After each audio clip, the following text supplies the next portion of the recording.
Greetings, fellow souls. We're going to be having a look at this desk. It's not really comprehensive or really a video that I was planning to do, but I'm doing this for the Paris Green Union.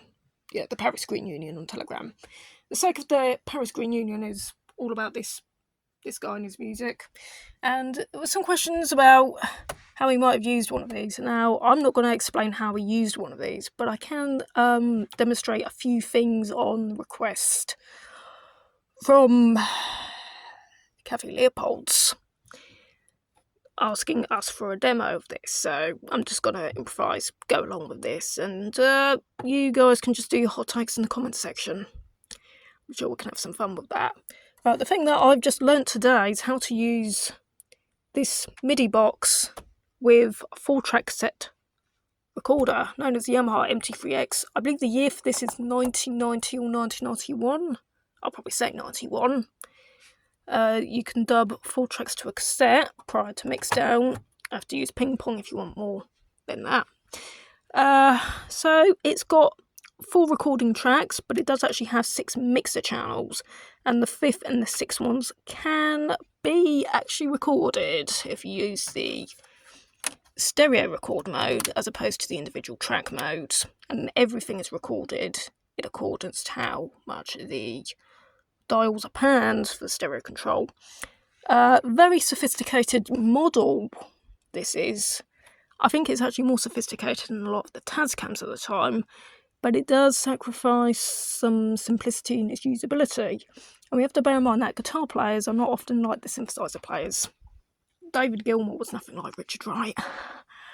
No. So what we're going to do, we are going to have a look at this keyboard here, Yamaha PSS 790. Don't know if one of these was actually used for Spaceman, because let's see, 75, if we listen to that sound,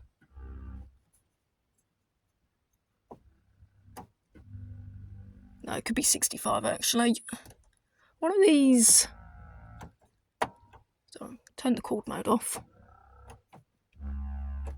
no, 73 perhaps.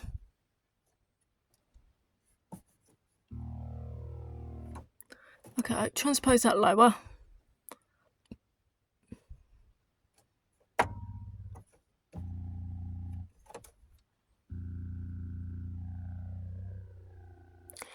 I don't know which number it is, but one of those sounded a bit similar to the end of Spaceman, the way they ended on the album, which is quite different from the single. We transpose that back up. Anyway, I've just learnt to use the box, and we have a digital sequence running on the MIDI sequencer here, which we reset the counter, press play. Yeah, that's the bass. You can hear that bass? It's all about the bass.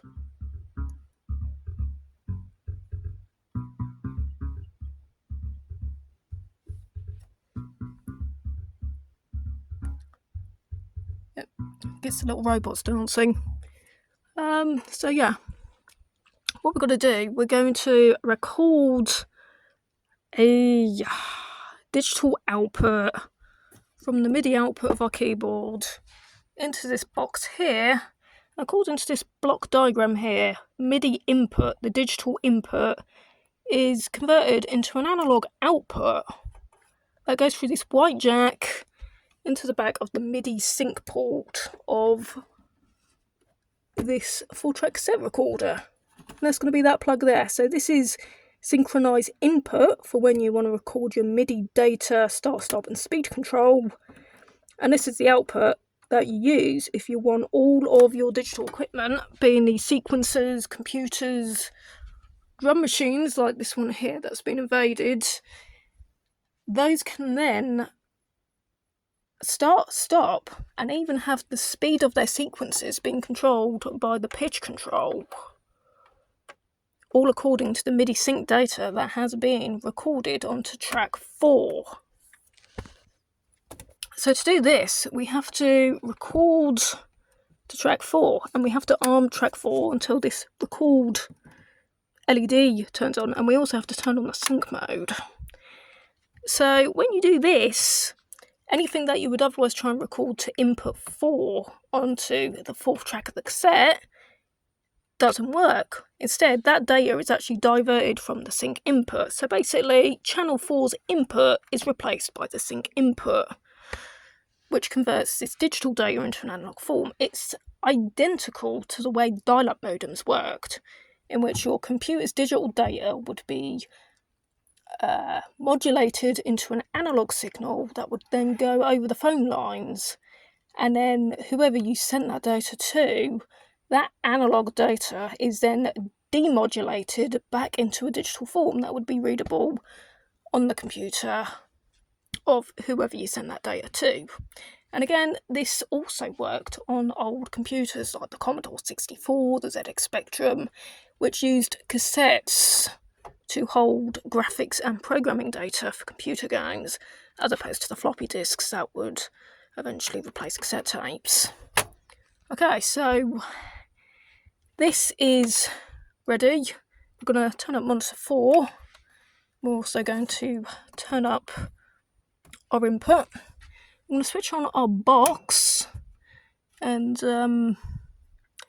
we are going to make sure that our switch is set to the bottom mode, so that MIDI input converted into synchronized output. Okay, so we're going to...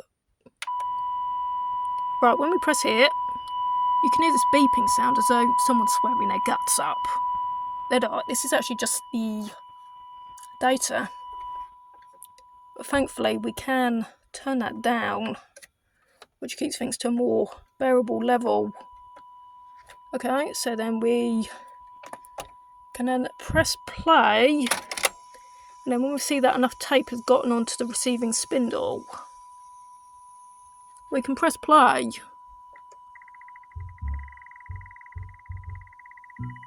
And then you can hear what sounds like crickets.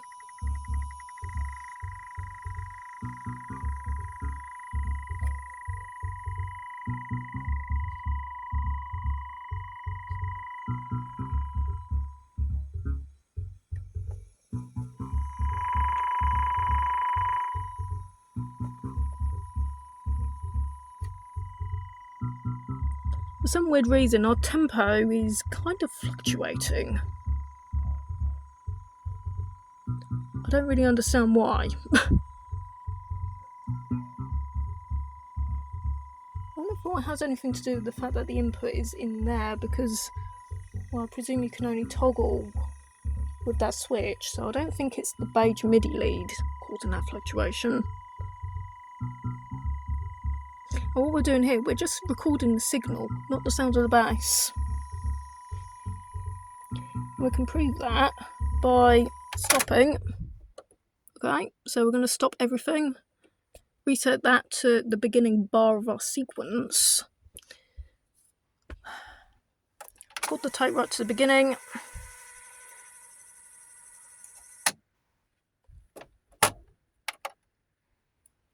Reset the counter. Then we put our switch box into the mode that then turns our analog synchronized data that we just recorded back into the digital form that goes out of the beige lead back into the synthesizer, keyboard, sequencer, whatever you want to call it. And at this point, we have to check the MIDI clock settings. We have to make sure the clock is set to external by going EC or ED. If it's off, it'll say DC, which means disabled clock, or if we put it on, that means enabled clock. Enabled clock is where the synthesizer will follow any clock signal being exported out of the cassette deck, a computer, a drum machine, or whatever else. Okay, so with that being said, when I press play on our cassette, and that signal comes through, we're going to see those bar numbers changing.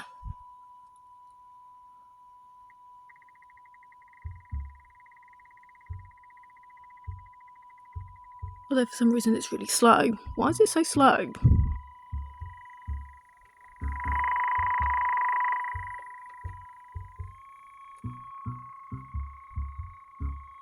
This is so weird. And at this point it doesn't understand one thing.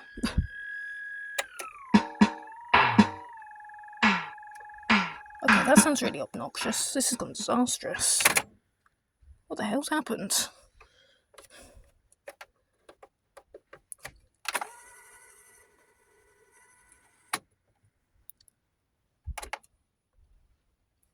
We're just going to try that again.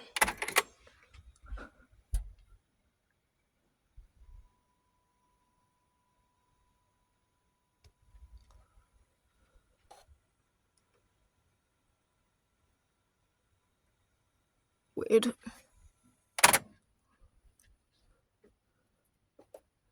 I just reset that. Something went wrong. I don't know. It seems that if you play about with monitor 4, I think it ruins your clock sync.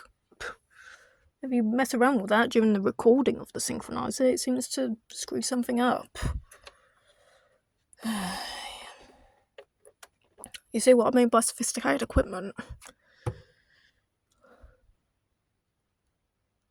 I'm just going to try that again, I think. I also feel like that maybe you might want to just take that out just to be safe, because I don't remember having that problem earlier. This is the problem. If I do things by myself, it works, but if I try and record it, it doesn't work. Things go wrong just to make me look like an absolute laughingstock. You're not fixing things up, are you, little guy? Okay, go all the way back to the beginning of the tape, enter the Schmendrick.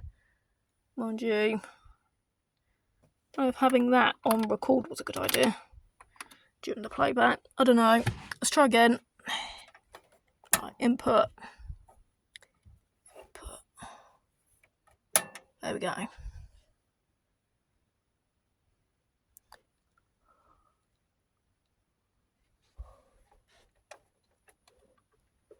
Right, so we're going to play that at high speed in the hopes that the data is going to be more accurate since the tape is operating at a faster bandwidth. I'm just going to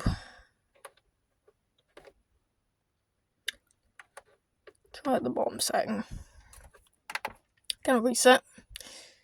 Right, we're going to try and record this again. Right, first we want to disable clock, so this is going to run on its own master clock. Gonna make sure that's on record, sync on, yep, okay.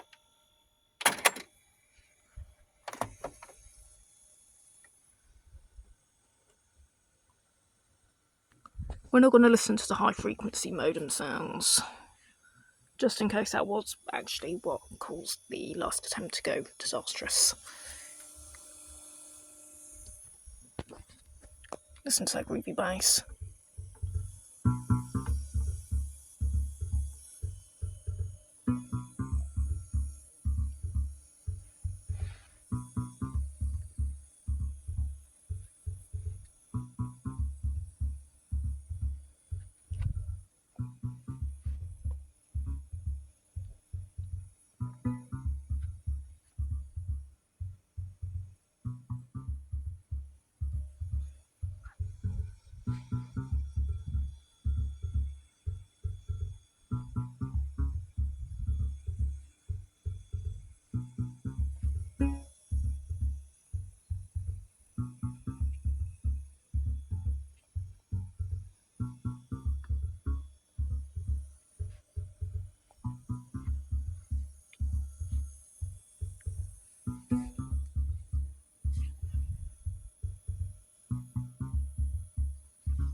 That's the end of that sequence, so then we can stop the tape. Turn off the recording, keep the sync on, however. Record that right to the very beginning. Reset our clock back to external. MIDI mode back on the other way. Plug our MIDI input back into the synthesizer.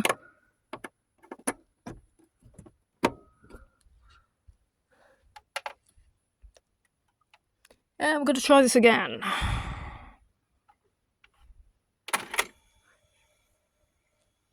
If it works, works, that will start going at a consistent speed.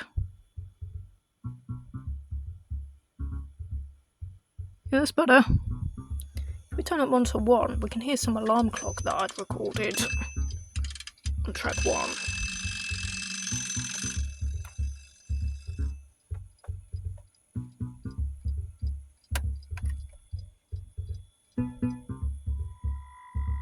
That's our converter output.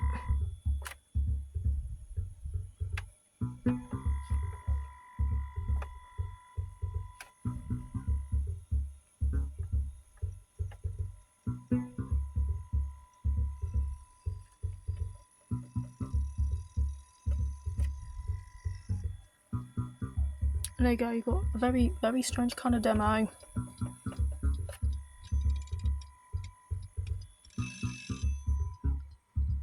The keyboard is still clocking into the tape.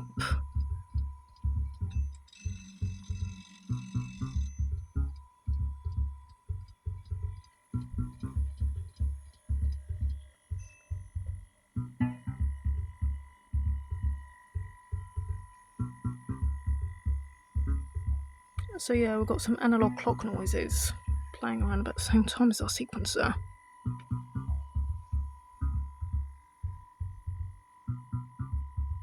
Yeah, as I say, the bass is just coming from that sequencer. And with a bit of luck, if we record that all the way back to the beginning, that start and stop information might even work if we add another device to the chain, even if we didn't record any data from that new device. Okay, we have a 680 here, and if I remember correctly, we can get our beige output lead.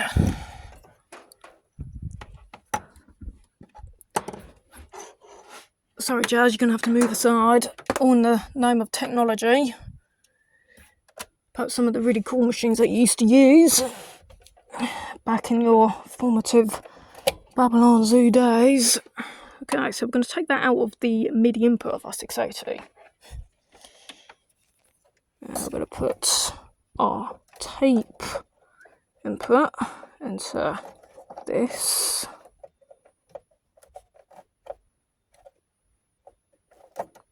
So I forget that this 680 synthesizer, the MIDI ports are upside down, so you have to have the pins like this. Whereas on everything else, the pins are always like this. And this sometimes makes the setup a lot more complicated than it really ought to be. See.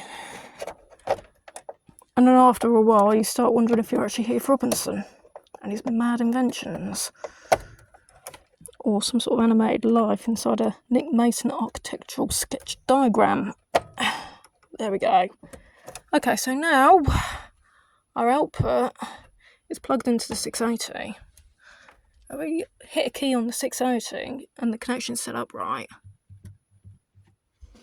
we have this. There we go, that's hitting the trigger.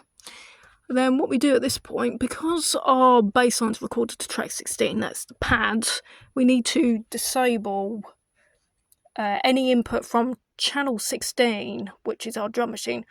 The drums on this are output on channel 16, so if we don't want to hear those drums being played on this as well, we need to go onto receive channel select, go on to 16, make sure that's disabled, using the same method that we used to enable or disable the clock. So, okay, stop that. If we turn the volume up on this, and then we also set the clock on this,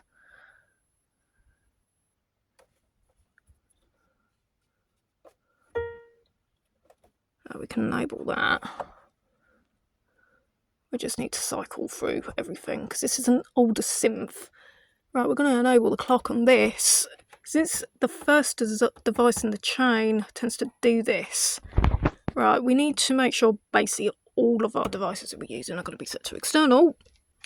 because this is the master clock. Everything follows the cassette. Okay, so whenever drum sounds, need to make sure the volume on that's cranked up. Whoa, that is loud. Very loud.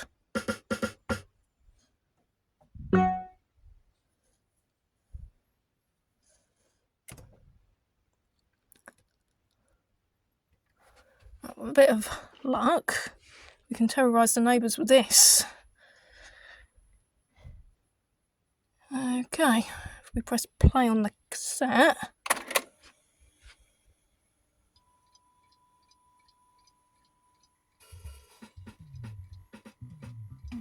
there we go.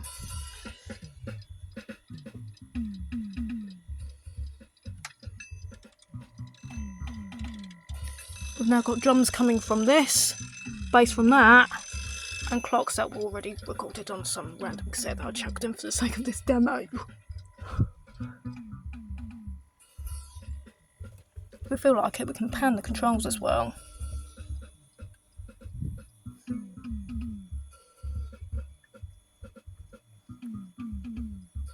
We can have a bass on the left, we can have our drums on the right.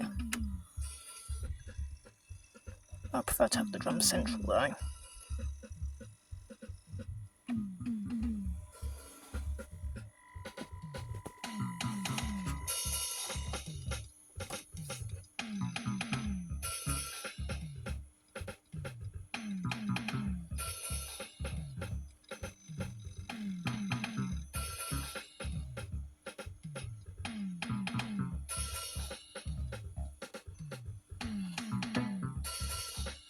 And then you might have something that would keep the Pet Shop Boys amused for a while.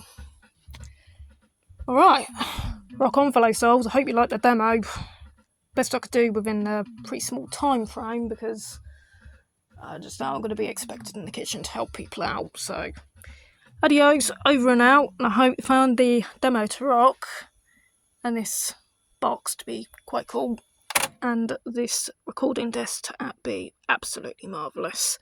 Actually, before we go,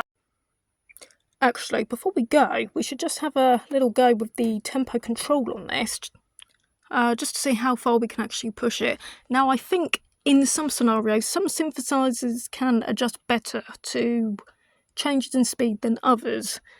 Now, the clock resolution on these, I think, are very low resolution. If you have a high resolution sequencer like Steinberg 24 for this thing, the Atari ST, it will probably respond very well to any sort of increments, but I think these lower resolutions that were found in these £250 synthesizers they could buy in Argos at the time, they have a lower resolution clock, so if you do too much speed change, the machines will just stop.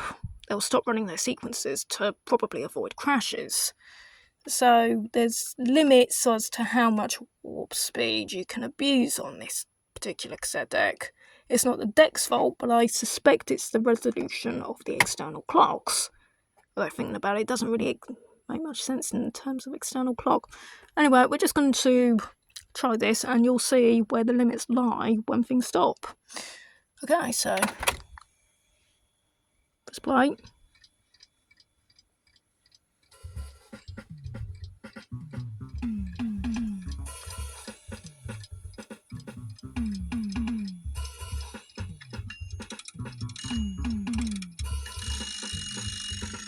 Tempo's getting faster.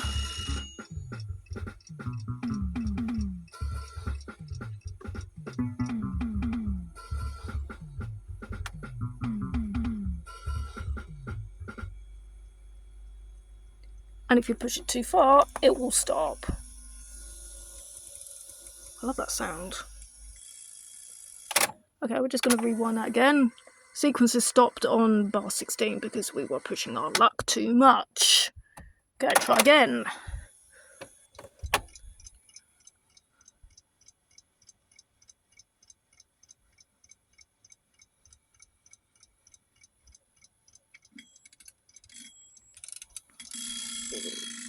Okay, if it goes too fast, it doesn't recognise the start stop at all.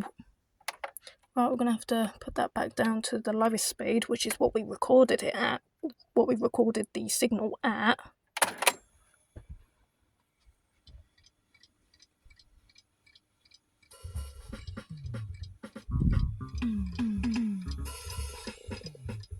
Right, so speed starts at around about 120, somewhere between 109 and 123.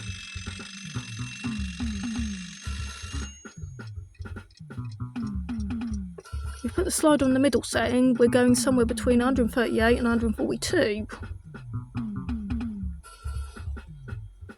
We can push it a little further to go up to about 144. I think we just saw 153. You have to do it very slowly so you don't disrupt the digital synths. And then you find your limits at around about 147, which is about there. That's not bad. Like I said, I don't think it's a limit of the cassette deck itself. I think it's more of a limit of PSS 790 and also 680. Now this is a cassette deck from 1991. This is a synthesizer from 1988, and this is a synthesizer from 1990. So these digital synths are actually older than this cassette deck, despite what you would otherwise perhaps expect between analog and digital hardware. Okay, that's the bonus section done. That's our encore finished. Over and out. Keep rocking. Take care of yourselves, fellow souls. Your souls are not for sale, are they?